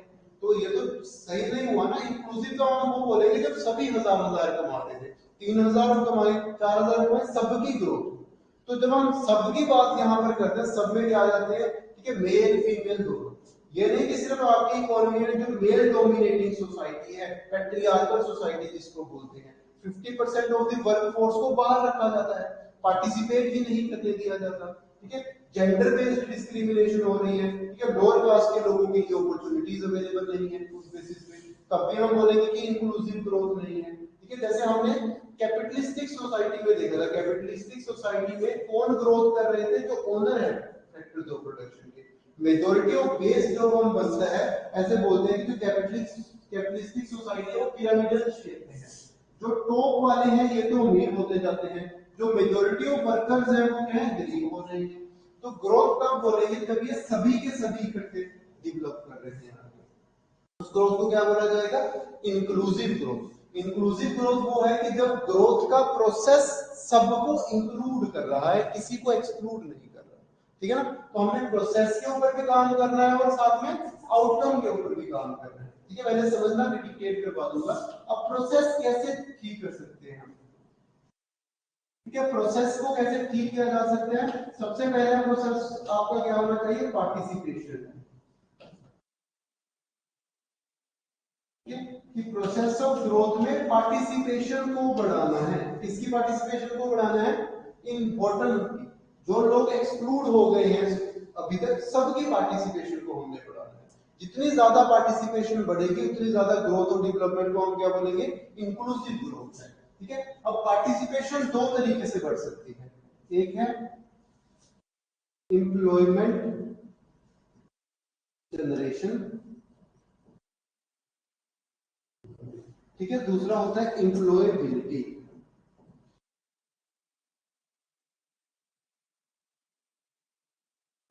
एम्प्लॉयमेंट जनरेशन और एम्प्लॉयबिलिटी। पार्टिसिपेशन कब बढ़ेगी? जब ज्यादा एम्प्लॉयमेंट जनरेशन होगी, जॉब्स ज्यादा होगी, तभी लोग काम करेंगे ना। अब तभी हम बोल रहे हैं कि एग्रीकल्चर से कहां शिफ्ट होना है? इंडस्ट्री में। इंडस्ट्री से कहां शिफ्ट होना है? सर्विसेज में, ताकि ज्यादा जॉब अपॉर्चुनिटीज क्रिएट हो सके। जितनी ज्यादा जॉब अपॉर्चुनिटीज क्रिएट होंगी उतने ज्यादा लोगों को जॉब्स मिलेंगी, उनकी इनकम बढ़ेगी, उनका स्टैंडर्ड ऑफ लिविंग बढ़ जाएगा। ठीक है, तो ये हम काम कर सकते हैं। दूसरा एम्प्लॉयबिलिटी। ऐसा नहीं है कि मार्केट में जॉब्स नहीं है, अगर आपके अंदर स्किल्स हैं, क्वालिटी है, तो आपको जॉब मिल जाती है। बहुत रेयर है कि कोई highly skilled, highly educated person jobless रहेगा। ठीक है, दिक्कत तब आती है कि जब आपके पास रिक्वायर्ड स्किल्स नहीं है, इंडस्ट्री में कुछ और डिमांड है, आपने कुछ और सीखा हुआ है। जैसे ज्यादातर इंजीनियरिंग सेक्टर में हम देख रहे हैं ना कि लेस जॉब्स आपके हो रही है इंजीनियर साइंस में। ठीक है, अब कॉलेज में तो कुछ और पढ़ाया जाता है जब आप बीटेक कर रहे हो, बट मार्केट में डिमांड किसी और चीज की है। कॉलेज में पढ़ा रहे हैं सीआरटी या फिर कैथोड रे ट्यूब, अब अभी एलईडीज आ गई है। ठीक है ना, तो वो कैसे पढ़ेंगे? आर्टिफिशियल इंटेलिजेंस चल रहा है, ठीक है, वायरलेस टेक्नोलॉजी, रोबोटिक्स, ये चल रहा है, बट कॉलेज में ये पढ़ाया नहीं जाता। अब एक सीआरटी पढ़ा हुआ इलेक्ट्रॉनिक्स का इंजीनियर कैसे मार्केट की डिमांड को पूरा कर देगा? तो जो डिमांड है वो पढ़ाओ बच्चों को। जब वो पढ़ाएंगे तो उनकी क्या बढ़ेगी? एम्प्लॉयबिलिटी बढ़ेगी। अब जब भी वो किसी इंटरव्यू में बैठेंगे तो हो ही नहीं सकता कि उनको रिजेक्ट कर दे। ठीक है, जैसे आपने भी अभी सिविल सर्विस एग्जाम में बैठना है, तो अगर आपकी तैयारी अच्छी होगी तो हो ही नहीं सकता आप फेल हो जाओगे। इंटरव्यू में आप ऐसे जवाब दोगे तो क्यों नहीं रखेंगे? उन्होंने पेपर ही इसीलिए कंडक्ट करा कि अच्छे कैंडिडेट्स को वो रिक्रूट कर सके। दिक्कत क्या है कि एम्प्लॉयबिलिटी के ऊपर काम नहीं हो रहा। जब तक आपकी अपनी डेवलपमेंट नहीं होगी, आप उस लेवल तक तैयार नहीं होगे। मुझे 10 लोगों में से 2 चूज कर रहे हैं, तो मैं तो दी बेस्ट चूज करूंगा। तो वो कौन सा होगा जो ज्यादा अच्छे से मेहनत कर रहा है, काम कर रहा है? तो मैं उसके ऊपर क्यों काम करूंगा? आज समय में जो देख रहे हैं, तो ज्यादा हमें फोकस किसके ऊपर करना है? एम्प्लॉयबिलिटी के ऊपर। अगर हम ये दोनों काम कर लेते, पहले जॉब्स ज्यादा हो और लोग स्किल्ड हो, एजुकेटेड हो, तब हम क्या है? पार्टिसिपेशन को बढ़ा देंगे। पार्टिसिपेशन से ऑटोमेटिकली जो है वो आपकी आउटकम जो है वो बढ़नी शुरू हो जाएगी। ऐसी ग्रोथ को हम क्या बोलते हैं? Inclusive growth. एक डेफिनेशन लिख लो क्या है इसमें? Inclusive growth, it is the process, inclusive growth, it is the process and the outcome,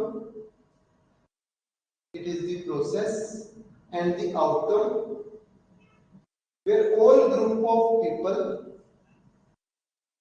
it is the process and the outcome where all group of people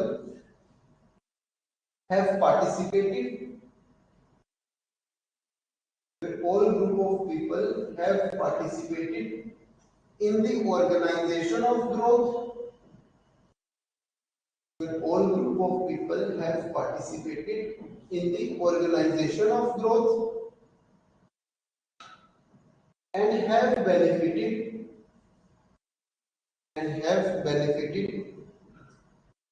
equitably from it, and have benefited equitably from it. किसने define किया ये? United Nation Development Programme. According to UNDP ये definition है जो हमने यहाँ पर लिखी कि equitably from it is the process and the outcome where all the group of people have participated in the organization of growth and have benefited equitably from it. कि सभी ने पार्टिसिपेट किया और जब ग्रोथ हुई तो उसका फायदा भी सबको मिला। ऐसा नहीं है कि कुछ लोग तो फायदा लेंगे जो ओनर थे फैक्ट्री ऑफ प्रोडक्शन का, अपर मोस्ट जो है, जो लोअर है उनको उसका फायदा नहीं मिल पा रहा है। तो ये इंक्लूसिव ग्रोथ नहीं माना जाएगा। अगर हो रहा है, सबको फायदा मिल रहा है, तब उसको इंक्लूसिव ग्रोथ हम बोलेंगे। ठीक है, एक और लिख लो, सेकंड एक और definition. Inclusive growth is the economic growth. Inclusive growth is the economic growth that is fairly distributed. Inclusive growth is the economic growth that is fairly distributed across the society. That is fairly distributed across the society and creates opportunity for all. And creates opportunity for all. ठीक है, तो सबके लिए opportunities अगर create कर रहे हैं तो इसको हम क्या बोलेंगे? Inclusive growth. ये सेकंड डेफिनेशन दी है आपकी ओईसीडी ने। ठीक है, तो अगर आपको इंट्रोडक्शन में यूज करना है तो आप ऐसे स्टार्ट कर सकते हैं। इंक्लूसिव ग्रोथ के ऊपर कोई क्वेश्चन आया तो according to OECD this is inclusive growth, according to UNDP this is inclusive growth. जो डेफिनेशन याद हो रही है उसको कोट कर दो। ठीक है, मतलब सर इसमें पार्टिसिपेशन ज्यादा होनी चाहिए। Yes, हाँ। जहां बंदे 10 बंदे करे, जहां अब 200 बंदे ने उठाया, मतलब कंट्रीब्यूट कर रहा है। यस, पार्टिसिपेशन में भी जब हम बढ़ा रहे हैं तो सिर्फ सबकी irrespective of caste, religion, gender, सबकी पार्टिसिपेशन को बढ़ाना, तब इंक्लूसिव होंगे। ठीक है ना? देखेंगे हम इसमें जैसे दो टर्म है, एक तरफ है इकोनॉमिक ग्रोथ और दूसरी तरफ क्या है? Inclusive growth. इकोनॉमिक ग्रोथ में क्या है? बेसिकली जोर किसके ऊपर है आपका? आउटकम के ऊपर। आउटकम के साथ साथ वेलबींग ये बढ़नी चाहिए। आउटकम मींस प्रोडक्शन कितनी ज्यादा हो रही है, आउटकम और वेलबींग या फिर वेलफेयर की बात की जाती है।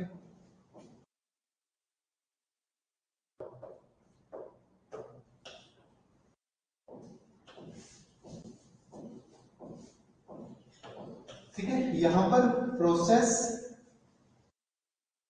Plus outcome. और प्रोसेस कैसा होना चाहिए? पार्टिसिपेटिव।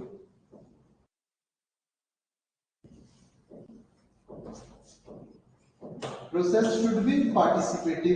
कैसे पार्टिसिपेटिव बनाएंगे हम इसको? एक तो एम्प्लॉयमेंट जनरेशन से, पहले जैसे जो हमने लिखा था, दूसरा एम्प्लॉयबिलिटी से। Sir yes sir, economic growth में वेलबींग तो सर हम इकोनॉमिक डेवलपमेंट में बोलते थे ना सर, तो इकोनॉमिक ग्रोथ वेलबींग कैसे सर? हाँ इकोनॉमिक डेवलपमेंट लिख सकते हो आप उसमें। ठीक है, ठीक है, ग्रोथ की जगह डेवलपमेंट।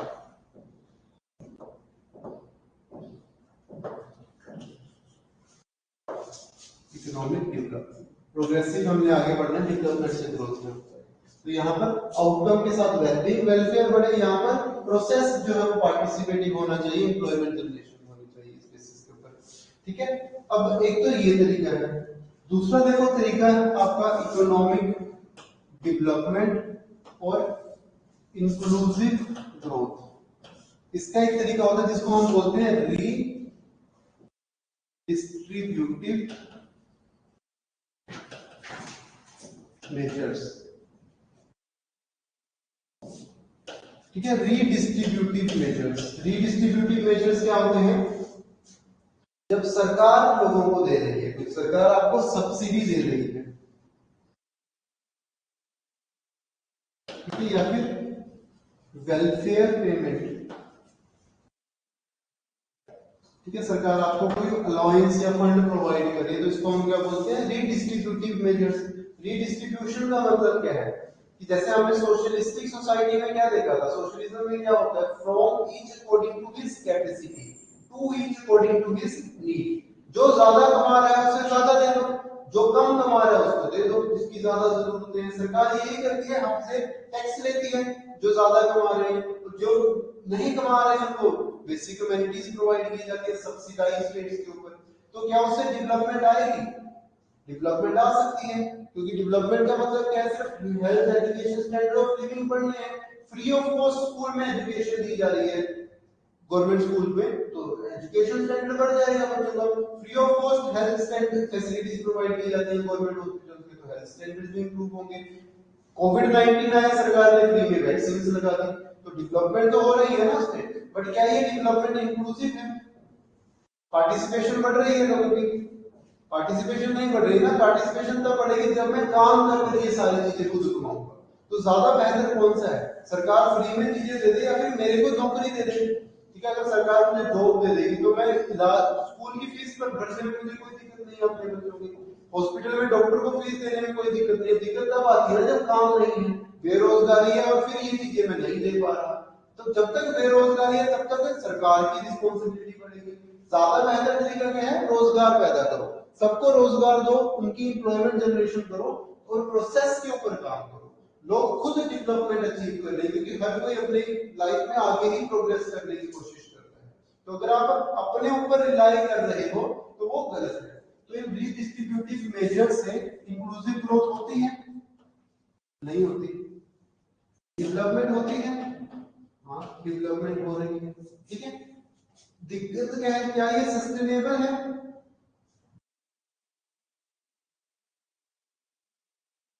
सस्टेनेबल का मतलब क्या है कि कितने लंबे समय तक सरकार ये दे देगी। क्योंकि जैसे अभी फ्रीबीज का भी आप चल रहे हो ना, कि ये चल रहा है डिबेट कि जब सरकार इलेक्शन से पहले कुछ अनाउंस कर देती है कि हम आपको ये दे रही हैं और बाद में अपने प्रोमिसेस को पूरा नहीं कर पाती। दिक्कत क्या है कि क्यों नहीं पूरा कर पा रही, क्योंकि सरकार के पास रेवेन्यू नहीं है, खजाने खाली पड़े हैं। तो कैसे जो प्रॉमिस किया है वो पूरा कर देंगे, फ्री में बिजली दे देंगे। अब ये क्या मतलब होता है फ्री में बिजली देना? ठीक है, आप अगर आपकी सैलरी अच्छी है तो आप अफोर्ड कर सकते हो, अगर 50,000 कमा रहे हो तो उसको बिल पे करने में क्या दिक्कत है?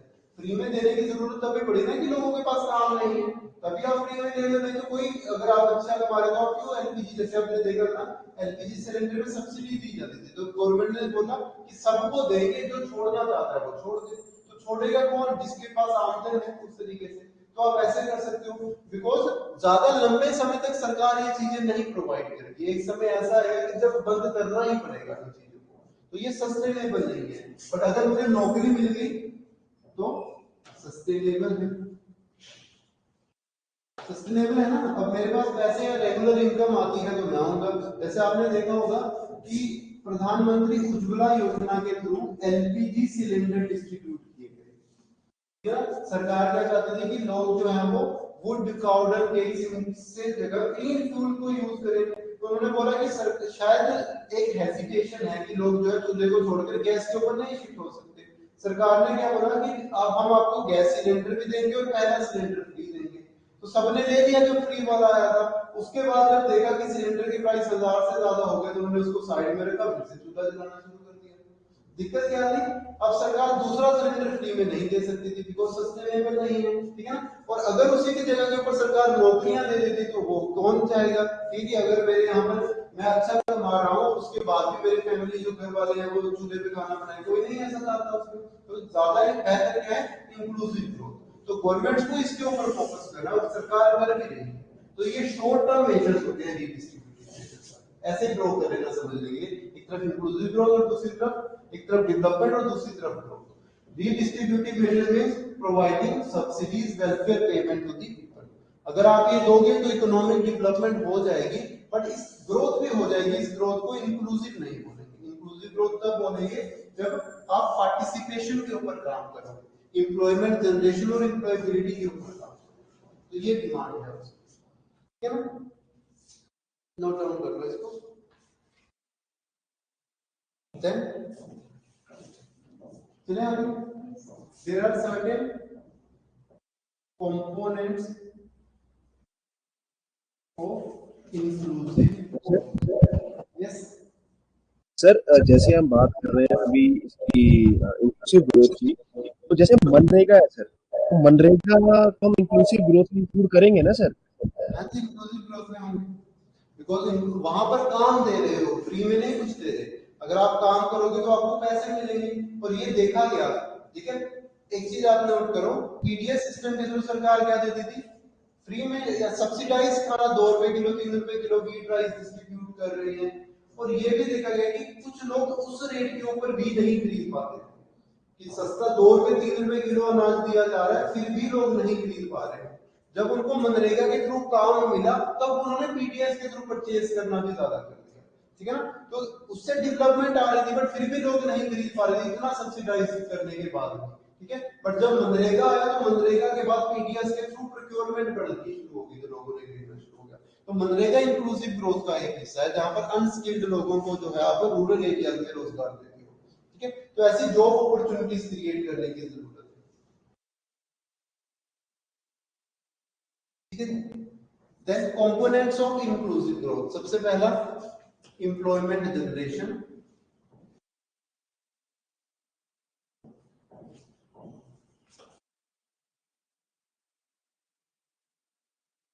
first is employment generation, second reducing poverty,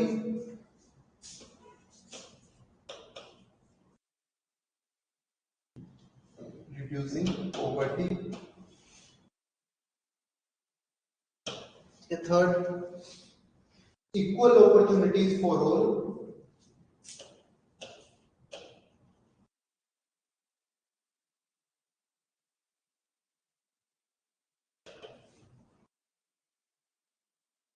equal opportunities for all, then fourth women empowerment,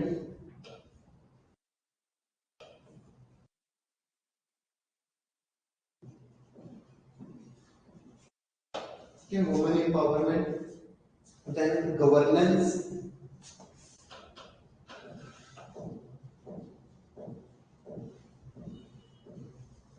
okay, women empowerment, governance, access to basic amenities,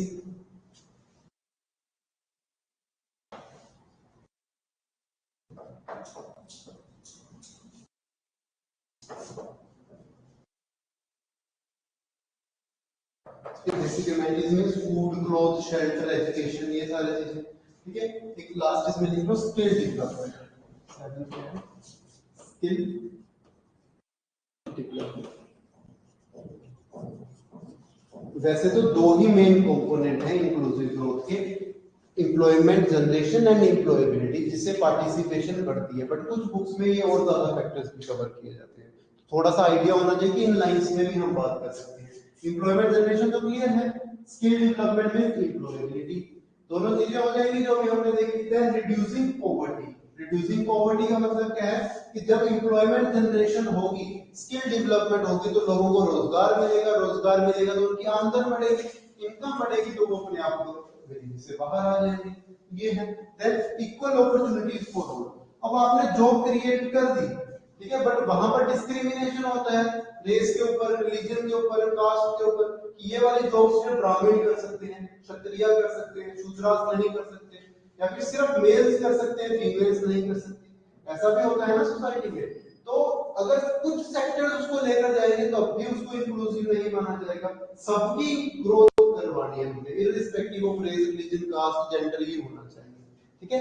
then next is women empowerment. Empowerment का मतलब क्या होता है? नारी सशक्तिकरण। क्या होता है women empowerment? Participation in peace in every sector, और अपॉर्चुनिटीज प्रोवाइड करना है, इज गुड, ठीक है। सबसे पहला स्टेप एम्पावरमेंट का होता है कि right to give, right to make decision, कि मेरी लाइफ के रिगार्डिंग जो फैसले हैं वो मैं करता हूँ। वुमेन के साथ जब हम देखते हैं कि उनकी लाइफ के फैसले जो है वो खुद नहीं करते, ठीक है। शादी से पहले पेरेंट्स, आफ्टर मैरिज हस्बैंड कर रहे हैं, ज्यादातर ये देखा जाता है। तो सबसे पहले एम्पावर्ड पर्सन वो होता है, ठीक है, जब मेरी जिंदगी के फैसले मैं खुद कर सकता हूँ, ठीक है। तो अगर हम एम्पावरमेंट करना चाहते हैं कि आपको क्या पढ़ना है, किसकी तैयारी करनी है, टीचर बनना है या आईएएस बनना है, तो ये आप डिसाइड करोगे, कोई और नहीं आपको डिसाइड करेगा, ठीक है। और पॉलिटिकल लेवल के ऊपर भी इसको करो, जब मैं अपने बारे में फैसला ले सकता हूँ, ठीक है, उसके बाद मुझे लार्जर लेवल के ऊपर, जैसे आपने देखा होगा पॉलिटिक्स में आप पढ़ोगे पंचायती राज इंस्टीट्यूशन, तो वहां पर डिसीजन मेकिंग पावर जो है वो वुमेन को दी जा रही है, वो वुमेन एम्पावरमेंट है कि हमने रिजर्वेशन प्रोवाइड कर दी, 33% ऑफ सीट जो है वो रिजर्व रहेगी किसके लिए? वुमेन के लिए, ठीक है। बट हो क्या रहा है वहां पर, नाम के लिए वो सरपंच है, बट अभी भी हस्बैंड या फिर फादर का ही करता है, ठीक है। मेन ऑफिस पंजाब में ये देखा जा रहा है, गवर्नमेंट ये कर रही है ना अभी आगे कि सरकार को डीसी के लिए ऑर्डर दिया सरकार ने स्पेसिफिकली कि अगर कोई वुमेन सरपंच की जगह उसका हस्बैंड, ब्रदर या फादर आ रहा है तो आप उसको बाहर कर दो, जो सरपंच है वो मीटिंग अटेंड करे। हम वुमेन एम्पावरमेंट करना चाहते हैं तो डिसीजन मेकिंग पावर उनके पास हो, उनके बिहाफ के ऊपर कोई और क्यों रिप्रेजेंट करे, तो सबसे पहली एम्पावरमेंट होती है डिसीजन मेकिंग, पहले अपने बारे में फैसला करेंगे, फिर अपने गांव के, शहर के, देश के बारे में फिर वो फैसला करेंगे। तो ये एम्पावरमेंट, बाकी अपॉर्चुनिटीज तो है, जितनी ज्यादा अपॉर्चुनिटीज हम क्रिएट करेंगे तो ये एम्पावरमेंट है। देन गवर्नेंस, गवर्नेंस मींस जब गवर्नमेंट आपको सर्विसेज प्रोवाइड कर रही है, ठीक है ना। अब सब कुछ हो गया बट गवर्नेंस में दिक्कत है, यहाँ करप्शन है, ठीक है। जॉब अपॉर्चुनिटीज नहीं मिल रही, आपने पेपर क्लियर कर लिया बट फिर भी कोई ब्राइब डिमांड कर रहा है उस बेसिस के ऊपर, तो ये भी हमें ठीक करना पड़ेगा। टेक्नोलॉजी को यूज कर सकते हैं, जैसे आप लाइसेंस बना रहे हो तो वुमेन जो है वो ड्राइव करना चाहती है बट लाइसेंसेस नहीं उनको मिल पा रहे उस बेसिस पे, तो ई टेक्नोलॉजी को यूज करो, ऑनलाइन लाइसेंसेस दिए जाए। वुमेन इंडस्ट्रीज खोलना चाहती है तो वहां से वो कर सकते हैं, तो गवर्नेंस को भी इंप्रूव करना पड़ेगा। Then access to basic amenities, जितनी भी बेसिक अमेनिटीज हैं, health, education, standard of living, जब इनको एक्सेस बढ़ेगी तो एक्सक्लूसिव ग्रोथ होगा, ठीक है। तो ये इंपॉर्टेंट है, यहाँ तक इस बार भी मेंस में हर बार इंक्लूसिव ग्रोथ के ऊपर एक क्वेश्चन मेंस में आता है, ठीक है। तो पहले दिमाग में क्लियर हो कि इंक्लूसिव ग्रोथ होता क्या है, तभी हम जाकर उसके बारे में आंसर लिख सकते हैं ना, 150 वर्ड्स लिखते हैं, तो जितना अभी तक हमने पढ़ा क्लियर है, ठीक है। एक बार पढ़ लो अच्छे से, इंक्लूसिव ग्रोथ हो रही है और इसको अच्छे से रिवाइज करो और एस्टैब्लिश कर लो, कंसेप्ट है ये, जब ये दिमाग में रहेंगे तो according to the demand of question आपने जो है इसको आंसर करना है। कोई डाउट है तो आप पूछिए।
एम्प्लॉयमेंट जनरेशन, एम्प्लॉयमेंट जनरेशन का मतलब ज्यादा से ज्यादा रोजगार पैदा करना। एम्प्लॉयबिलिटी मतलब स्किल, जो पढ़ाया जा रहा है उससे आपको जॉब मिल रही है, ठीक है। नंबर ऑफ जॉब्स कम नहीं है बट आपके पास स्किल्स नहीं है, ठीक है ना। मुझे पता है कि मुझे एक ऐसा पर्सन चाहिए जो मेरे सॉफ्टवेयर को संभाले, तो आपने चाहे आईटी इंजीनियरिंग की हुई है बट आपको सॉफ्टवेयर चलाना नहीं आता, लैंग्वेज नहीं आती, तो मैं क्या करूंगा, आपको आएगा सिर्फ डिग्री के ऊपर नौकरी नहीं मिलती ना इसमें, तो एम्प्लॉयबिलिटी चाहिए उस समय। तो ये पहले डिग्री के ऊपर मिल जाता है कि बीए की हुई है तो सरकारी नौकरी दे दो, वो समय होता।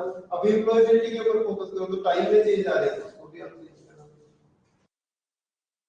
सरकार एफर्ट्स कर रही है इसके ऊपर, प्रधानमंत्री कौशल विकास योजना, बहुत सारी गवर्नमेंट स्कीम्स हैं, तो उसको आप कोट करोगे जब स्टेप्स देख बोलेंगे ना, आपसे पूछा जाएगा कि क्या इंडिया में इंक्लूसिव ग्रोथ हो रही है या नहीं हो रही, सरकार क्या एफर्ट्स दे रही है, तो वो थोड़ा सा देख लेंगे क्या स्टेप्स आज तक सरकार ने लिए। बाकी जब हम पैरामीटर्स कवर करेंगे तो और चीजें होती हैं। इसके बाद एक और छोटा सा कंसेप्ट है ये ह्यूमन डेवलपमेंट। ह्यूमन डेवलपमेंट का मतलब क्या होता है, देखो ह्यूमन डेवलपमेंट मींस कि जब हम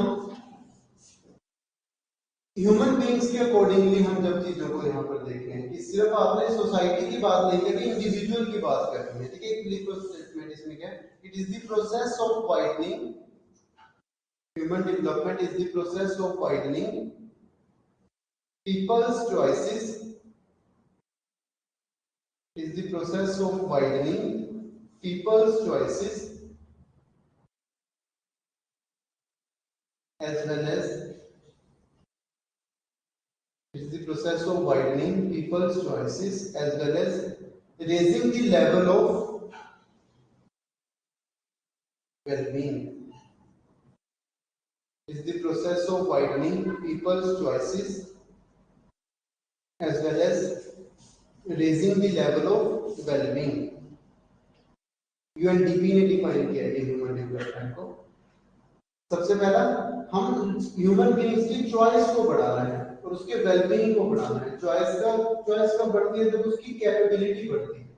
कैपेबिलिटी का मतलब क्या है कि उसकी एबिलिटी, ठीक है। अगर आप ज्यादा एजुकेटेड होंगे, पढ़े लिखे होंगे, तो आपके पास चॉइसेस ज्यादा होंगी, अब ये है आपके पास, देखो पहले तो आप नौकरी ढूंढ रहे हो, जब आप डेवलप्ड हो जाते हो, स्किल्ड हो जाते हो, तो आप चॉइसेस देखते हो कि अच्छी नौकरी है, मेरे पास 4 ऑप्शन है, मैं कहां पर काम करना चाहता हूं। तो वो ह्यूमन डेवलपमेंट है, जब मैं एक ह्यूमन बीइंग को उस लेवल तक पहुंच सकता हूं जब उसके पास चॉइसेस बढ़ गई है बहुत ज्यादा, तो उसको हमने यहाँ पे ह्यूमन डेवलपमेंट। इकोनॉमिक डेवलपमेंट मतलब पूरी सोसाइटी का वेलफेयर हो रहा है कि आप सबको पढ़ा रहे हो, आप पेपर में बैठे हो, फिर आपसे पूछा जा रहा है कि आईएएस आईपीएस क्या है, तो वो ह्यूमन डेवलपमेंट वाली स्टेज है। ठीक है, तो ये चीजें ध्यान में रखना। आज इतना ही कवर करेंगे क्योंकि अच्छे कंसेप्ट हैं ये, इसको पढ़ना। इसके बाद वाला जो है वो आपका सस्टेनेबल डेवलपमेंट वाला पार्ट है। सस्टेनेबल डेवलपमेंट का मतलब क्या है?